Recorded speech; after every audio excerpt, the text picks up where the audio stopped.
ಎಸ್ಎಸ್ಎಫ್ನ ರಾಜ್ಯಾಧ್ಯಕ್ಷರೇ, ಸುಳ್ಳೆ ಘಟಕದ ಅಧ್ಯಕ್ಷರೇ, ಎಲ್ಲ ಹಿರಿಯ ಗುಲಾಮಗಳೇ, ಬಂದಿರುವ ಎಸ್ಎಸ್ಎಫ್ನ ಕಾರ್ಯಕರ್ತರೇ, ಅಭಿಮಾನಿಗಳೇ, ವೇದಿಕೆಯಲ್ಲಿರುವ ಎಲ್ಲ ಜನಪ್ರತಿನಿಧಿಗಳೇ ಹಾಗೂ ಗಣ್ಯರೇ,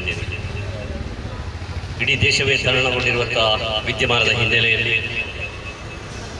ಎಲ್ಲರೂ ಕೂಡ ಆತಂಕಿತರಾಗಿರುವಂತಹ ಸಂದರ್ಭದಲ್ಲಿ ಒಂದು ವಿಶಿಷ್ಟವಾದಂತಹ ಕಾರ್ಯಕ್ರಮವನ್ನು ನಾವು ಸುಳ್ಯದಲ್ಲಿ ಗಮನಿಸಿದ್ದೇವೆ.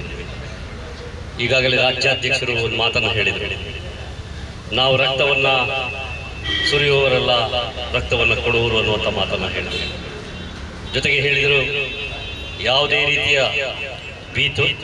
ಭೀತಿಯನ್ನು ಭಯವನ್ನು ಹುಟ್ಟಿಸುವುದು, ದೇಶದ ಸಾಮಾಜಿಕವಾದಂಥ ವ್ಯವಸ್ಥೆಯನ್ನು ಹಾಳುಗೆಡುವವರು, ಭಯೋತ್ಪಾದನೆಯನ್ನು ಮಾಡುವವರು ಯಾವುದೇ ಧರ್ಮದವರಾಗಿರಲಿ ಅವರನ್ನು ನ್ಯಾಯದ ಕಟಕಟೆಯಲ್ಲಿ ನಿಲ್ಲಿಸಲೇಬೇಕು ಅನ್ನುವಂಥ ಉಗ್ರವಾದ ಒಂದು ಸಂದೇಶವನ್ನು ಸುಳ್ಳಿಂದ ಹೊರಹೊಮ್ಮಿಸಿದ್ದಾರೆ.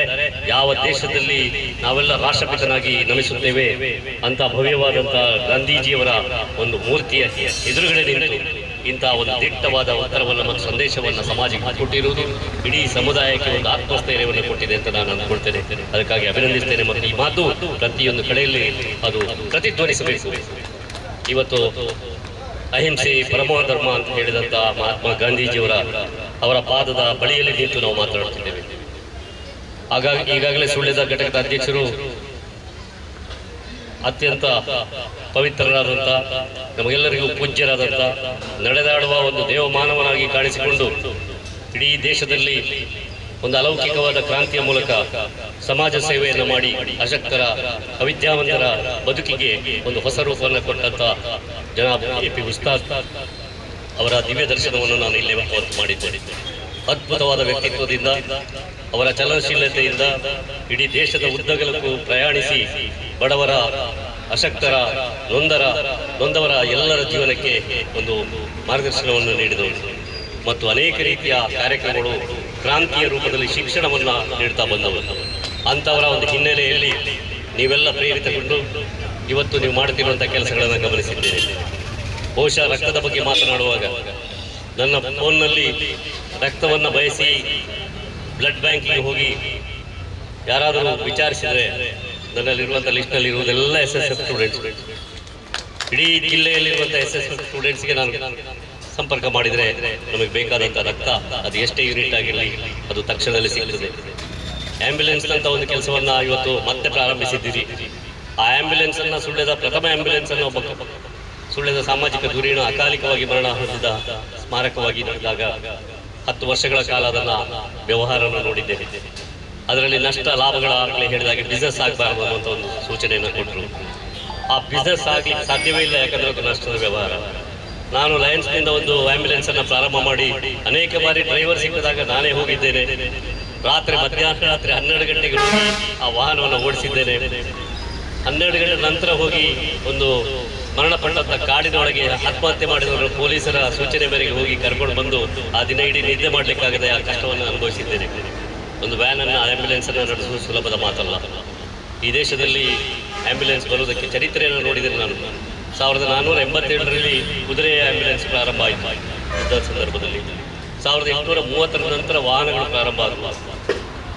ನೆಪೋಲಿಯನ್ನ ಸಂದರ್ಭದಲ್ಲಿ ಅದನ್ನು ಇನ್ನಷ್ಟು ಅಭಿವೃದ್ಧಿಗೊಳಿಸಿ ಆ್ಯಂಬ್ಯುಲೆನ್ಸನ್ನು ಸಮರ್ಪಣೆ ಮಾಡಿದರು. ಇವತ್ತು ಸುಳ್ಳಿದಲ್ಲಿ ಅನೇಕ ಆ್ಯಂಬ್ಯುಲೆನ್ಸ್ಗಳಿವೆ, ಆದರೆ ಯಾರೂ ಕೂಡ ಲಾಭದಲ್ಲಿ ನಡೆಸಲಿಕ್ಕೆ ಸಾಧ್ಯ ಇಲ್ಲ. ಭಾಳ ಕಷ್ಟದ ದಿನಗಳು. ಇವತ್ತು ಮೊದಲು ನಮ್ಮಲ್ಲಿ ಮಾರುತಿ ಓಮ್ನಿಯನ್ನು ಆ್ಯಂಬ್ಯುಲೆನ್ಸ್ ಆಗಿ ಮಾಡ್ತಿದ್ವಿ. ಅದರ ವೇಗ ಮತ್ತು ಅದರ ಶಕ್ತಿ ಅದು ಈ ನಮ್ಮ ರಸ್ತೆಗೆ ಹೋಗಿಕೊಡುವುದಿಲ್ಲ. ಅದಕ್ಕಾಗಿ ಅದಕ್ಕಿಂತ ಸ್ವಲ್ಪ ಶಕ್ತಿಶಾಲಿಯಾದಂಥ ಮಾರುತಿ ಸುಜುಕಿಯವರ ಈಕೋ, ಅದರ ಈಕೋ ಹೆಸರನ್ನು ನಾನು ಕೇಳಿದೆ. ನೀವು ಈಕೋ ಅಂದರೆ ಏನು? ಈಕೋ ಅಂದರೆ ಎಕನಾಮಿಕ್. ಅದೊಂದು 20 ಕಿಲೋಮೀಟರ್ ಸಿಗ್ತದೆ ಮೈಲೇಜ್ ಮತ್ತು ಅದು ಸದೃಢವಾಗಿದೆ. ಬಾಡಿ ಸಣ್ಣ ಪುಟ್ಟ ಒಂದು ಆಘಾತಗಳನ್ನು ಎದುರಿಸುವ ಶಕ್ತಿ ಇದೆ. ಹಾಗಾಗಿ ಈಕೋ ಒಳ್ಳೆಯ ಗಾಡಿ. ಅದನ್ನು ಈಗ ನಾವು ಕೂಡ ನಮ್ಮ ಶಾಲೆಗೆ ಈಕೋ ವ್ಯಾನ್ ಕೊಡುವವರಿದ್ದೇವೆ. ಈ ಈಕೋ ಗಾಡಿ ಆಗಲೇ ಹೇಳಿದ್ರು, ಪಾಪ 3 ಲಕ್ಷ ಇನ್ನೂ ಸಾಲದಲ್ಲಿದ್ದೇವೆ. ಆ 3 ಲಕ್ಷ ದೊಡ್ಡ ಸಮಸ್ಯೆ ಆಗಲಿಕ್ಕಿಲ್ಲ. ಈ ಊರಿನ ಎಲ್ಲರೂ ಕೂಡ ಬಡ ಜನರ ಸೇವೆಯ ಬಗ್ಗೆ, ಆ ಆ್ಯಂಬ್ಯುಲೆನ್ಸ್ ಅಗತ್ಯದ ಬಗ್ಗೆ ತಿಳಿದವರಿಗೆ ಅದು ಗೊತ್ತಿದೆ, ಅದಕ್ಕೆ ಖಂಡಿತ ಸಹಾಯ ಮಾಡ್ತಾರೆ. ಎಸ್ಎಸ್ಎಫ್ನ ಯುವಕರು ಮಾಡುವಂಥ ಸೇವೆಯನ್ನು ಗಮನಿಸಿದ್ದೇವೆ. ಈ ಸೇವೆ ಭಗವಂತನಿಗೆ ಅರ್ಪಿಸಿದ ಸೇವೆ. ಈ ಸೇವೆ ಇಡೀ ಮನುಕುಲಕ್ಕೆ ಅರ್ಪಿಸಿದ ಸೇವೆ, ಕೇವಲ ಒಂದು ಧರ್ಮಕ್ಕಲ್ಲ, ಒಂದು ಊರಿಗಲ್ಲ, ಇಡೀ ಮನುಕುಲಕ್ಕೆ ಅರ್ಪಿಸಿದಂಥ ಸೇವೆ. ಈ ಸೇವೆಯ ಜೊತೆಗೆ ಇವತ್ತು ಇಡೀ ಸಮುದಾಯವನ್ನೇ ಸಂಶಯದಿಂದ ನೋಡುವ ದೃಷ್ಟಿ ಇದ್ದಾಗ ಇನ್ನಷ್ಟು ಇಂಥ ಹೆಚ್ಚಿನ ಕೆಲಸಗಳ ಮೂಲಕ ಸತ್ಯಮೇವ ಜಯತೆ ಅನ್ನುವಂಥ ಗಾಂಧೀಜಿಯವರ ಮಾತಿಗೆ ಇಂಬು ಕೊಡಬೇಕು. ಅದು ಸತ್ಯಮೇವ ಜಯತೆ ಅನ್ನುವಂಥ ನಿರೂಪಿಸಬೇಕು. ಅಂತಹ ದುರ್ದಿನಗಳು ಬಂದಿವೆ. ನಾವು ಸರಿ ಇದ್ದೇವೆ ಅನ್ನೋದನ್ನು ತೋರಿಸಬೇಕಾದಂಥ ಅವಶ್ಯಕತೆ ಬಂದಿದೆ. ಅಂತಹ ಒಂದು ಗಾಂಧೀಜಿಯವರ ಪ್ರತಿಮೆ ಮುಂದುಗಡೆ ನಿಂತು ಈ ಒಂದು ಅತ್ಯುತ್ತಮವಾದಂಥ ಕಾರ್ಯಕ್ರಮವನ್ನು ಮಾಡಿದ್ದೀರಿ.